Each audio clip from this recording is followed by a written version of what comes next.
Herzlich willkommen, ihr seht es. Es ist eine neue Umgebung.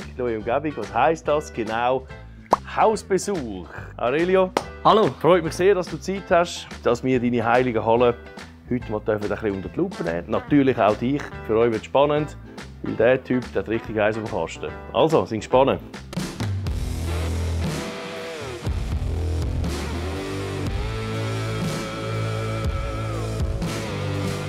Ich bin Aurelio Glor und meine grösste Leidenschaft ist eigentlich alles, was mit Motoren zu tun hat. Im August gehe ich in die Lehre als TÜV-Mech. Du schraubst ja schon ewig an dem Zeug rum. Wie alt bist du jetzt? 15 und im November werde ich 16. Der Aurelio war mit seinem Götti mal bei euch, gell? Und dann hat er ein bisschen erzählt und bla, was er da alles macht. Also, wie alt bist du? Also mich hat es einfach beeindruckt, dass du in deinem Alter schon so viel Zeugs, so Projekte durchgerissen hast. Und vor allem mit dieser Qualität. Da hast du mir dann schon ein paar Fotos gezeigt. Und dann bist du ja an einem Schulprojekt dran, in 125 Kubik. Ja. Oder? Mit 15, die meisten machen dann mal ein Töffel, aber das ist ja für dich schon eine alte Story, wenn man das so sagen kann. Aber das finde ich, das hat mich recht geflasht, dass du in deinem Alter schon richtig auf den Sack kommst, natürlich mit deinen Kollegen.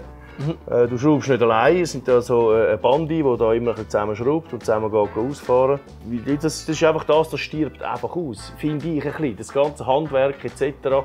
Aber zum Glück gibt es noch Jungs wie dich und natürlich auch Mädels, ganz klar, die noch Lust haben, um etwas zu gestalten und von Hand herzustellen. Die ersten Kontakte mit Motoren hatte ich, als ich mal ein Puch Maxi 2 oder so gekauft. In der 6. Klasse. Dort habe ich dann zuerst mal einen Vergaser auseinandergenommen. Dann ist mir die Vergasernadel und Schieber alles umgespickt. Ja, logisch, sehr und, mal, oder? So eine Scheissfeder. Ja.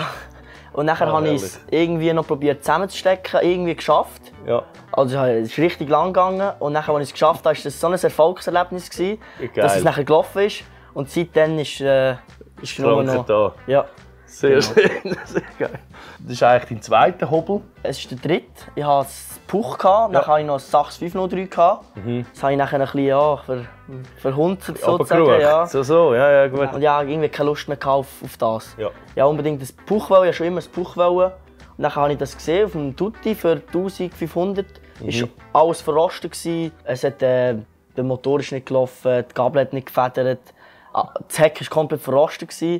Und dann habe ich es heimgenommen, habe mal alles auseinandergerissen, habe den Tank entrostet bei ihm, an so einen Betonmischer. Ah, geil. Ah, okay, das haben die auch selber gemacht. Ja. Schrauben rein da. Ja. M6 oder M8 war es, einfach, Ja. dass alles rumgelegen ist, haben wir rein da. Sehr geil. Das finde ich eben geil, oder? Ja, was steht da rum, was haben wir? Nicht irgendwie schauen, oh ja, geht nicht, machen wir nicht, sondern ja, also beim Kollegen steht noch ein Betonmischer, das finde ich richtig geil. Und das ist auch wirklich ein riesen Lob wert, ja. Das ist alles gemacht. Ja. Ja, spielfrei, ja. Jede Schraube ist gelöst worden, alles war auseinander. Ja. Den Motor habe ich komplett eine neue Kurbel rein tun. Die alte ist noch da oben. Geil. Die ist durch. Ja. Da ist mir sogar noch das Gewinn durchgerissen, als ich es rausgenommen habe. Da habe ich etwas gemacht, weiss nicht. Eigentlich bin ich Fan von originalen Töffli. Ein bisschen schneller ist schon. Der Einlass ist ein bisschen bearbeitet, ist bessere Kupplung. Es läuft etwa 45. Okay. Und dann bin ich zufrieden. Absolut, würde ich auch sagen, ja. Ist das der erste E50-Motor, den du revidiert hast? Genau, ja. Hast du da Hilfe zur Hand gehabt? Originale Betriebsanleitung, Revisionsanleitung von Puch? Viele Sachen habe ich schon gewusst. Mofakult-Tutorial habe ich geschaut. Ja. Und meine 2 Kollegen haben mir noch geholfen. Sehr geil. Und sonst, ich wollte es alleine machen. Eigentlich. Ja. Ich habe auch geschaut, dass ich ohne meinen Vater seine Hilfe machen. Ja. Ich wollte alles alleine machen und bin jetzt zufrieden. Ja, super. Beim Auseinandernehmen viel Fotos hilft schon mal sehr viel. Ja. Viel. Ja gut, seit der Kamera, ich mache keine Fotos mehr. Da kannst du noch schnell das Bild schicken, oder? Da hast du ein Standbild. Ich bin tiptop zufrieden, es ist zuverlässig auch für die Lehre. Und genau das wollte ich, ein zuverlässiges Töffli. Ja. Weil die Sachen sind immer gesponnen und immer. Ja. Und dort hatte ich noch nicht so viel Ahnung. Ja. Dann habe ich gesagt, verkaufen, ich will das endlich ein Puch. Und dann ist es tiptop gegangen. Und jetzt würde ich mir gerne wieder eine Sache kaufen. Ja. Jetzt Ist ein bisschen schade, aber... Ist ein bisschen anderes Design. Du, das kann ja immer noch kommen, gell? Ja. Also, das hast du auch schön angebracht. Das ist wirklich ein sauberes Ding. Mit dem fahrst du regelmäßig. Ja. Gut, jetzt im Moment nicht. Ja, weil du keine Aussicht hast, aber das müssen wir ja nicht reinschneiden.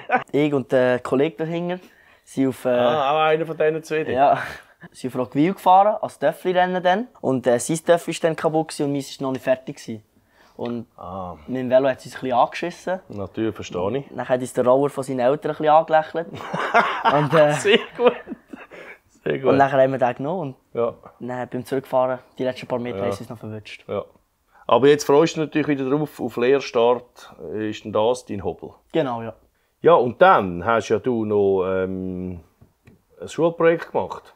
Genau, ja. Ich bin mit dem Ziel an das Projekt gegangen mit einer Wiederinstandsetzung. Also, wir haben so ein bisschen die Lager vorne hinten gewechselt. Dann habe ich die ganzen Bremspumpen, Bremszangen auseinandernehmen, das alles geputzt. Ja. Und den Motor habe ich noch revidiert, also nicht alleine, den habe ich nicht alleine geschafft. 20 Jahre lang gestanden, also ja, extrem Glück gehabt mit der Dichtung, dass die noch gegangen sind. Und jetzt müssen nur noch Motoren rein und dann wird es laufen.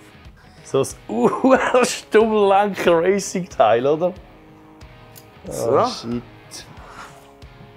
Das ist ein Honda RS 125er FR. Mein Vater ist mit dem früher eine Schweizer Meisterschaft gefahren.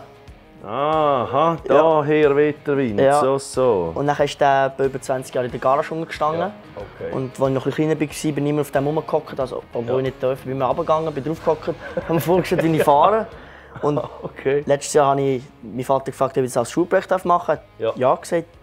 Und, Ja, ist ja mega geil, oder? Dass du das quasi weiterführst. Also dein Vater hat schon eine richtige Story auf dem Hobel verbracht, kann man sagen. Ja.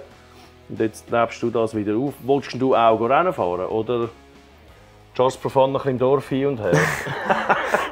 Ich glaube, vielleicht nicht gerade im Dorf. Ich glaube, aus dieser Rauergeschichte habe ich etwas gelernt. Ja, okay, ja. das ist gut. Das Ziel wäre schon eigentlich auf die Rennstrecke zu gehen. Einfach gibt es so ein bisschen zwei Probleme, weil das ist alles selten und man findet keine richtigen Ersatzteile mehr zu denen. Ja. Also ich habe schon das queere Internet durchsucht, Fahrer selber noch angeschrieben, die noch fahren. Zweitakt ist einfach mit Schrauben verbunden.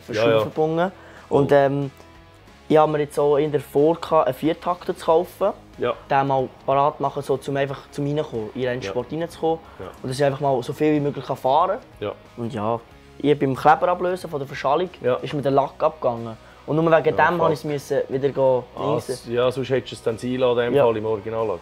Und ich musste die komplette Schale abschleifen und das ist so lang gegangen. Und nachher sind noch Löcher vorgekommen, die musste ich zuerst verspachteln und alles. Oh nein. Und das hat mir richtig viel Zeit genommen. Aber bis zur Ausstellung in der Schule hängt es mir zum Glück noch. Also wenigstens das habe ich. Aber die Vorträge sind schon durch, oder? Ja, die Vorträge sind schon durch. Alles klar. Den Ecker, den hast du dir quasi angeeignet, oder wie muss man das sagen? Ja, sobald es so ein bisschen angefangen hat mit Schrauben, habe ich mal meinen Vater gefragt, ob ich ein Eckeli haben dürfte, so wo ich ein bisschen mein Zeug dürfte haben. Und aus diesem Eckeli ist die Hälfte von der Werkstatt geworden. Da hinten steht noch viel mehr Zeug rum. Was hat es denn mit dem auf sich? Also genau, da ist hinten noch ein Suzuki Hayabusa Renngespann. Mit dem ist mein Vater Rennen gefahren. Also ihr seid Gespannrennen gefahren mit Hayabusa Eigenbauten. Da sehe ich jetzt gerade noch Poster. Und das ist das Gespann, das wir jetzt im Moment fahren. Das ist ein FZR-Gespann, Eigenbau. Mein Vater plampert und sein bester Freund ist Fahrer. Okay, also, alles klar. Genau. Ist natürlich geil, ja. Da wäre der Motor. Und das tut halt schon noch ein bisschen anders, oder? Ja. Und das ist Chassis, sagst du? Ja. Die Hälfte fehlt. Ja, das sieht noch richtig nach Bütz aus. Ja. Genau. Ja, also das verstehe ich, dass du da mal schnell die Motivation wieder brauchst. Eben Zeit, oder? Wenn natürlich, wenn du, ich sage jetzt mal einen Sponsor hast und das hauptberuflich machen, dann ist das natürlich etwas anderes, aber das sind ja die wenigsten leider. Ja. Und gut, das ist da jetzt... willst du auch einsteigen, oder was? Genau, also würde ich gerne. Also ich sehe, Arbeit liegt genug rum. Ja. Du fährst vielleicht auch ein bisschen weniger verboten Roller oder so. Ja. Finde ich echt grandios, dass ihr da wirklich fast täglich am Schrauben sind. Finde ich mega geil. Macht weiter so. Und dann würde ich sagen, danke vielmals, dass wir da sein. Merci, dass ihr vorbeigekommen seid. Und wir bleiben in Kontakt. Du hast erzählt, die gehen jetzt mit den Töffel ins Tessin. Ja. Ich würde mich freuen, wenn du dort ein Foto schickst. Euch auch, danke fürs Zuschauen. Und schreibt euch in die Kommentare, ob euch das gefällt. Hausbesuche. Dann würde ich sagen, macht's gut. Bis in einer Woche. Tschüss zusammen.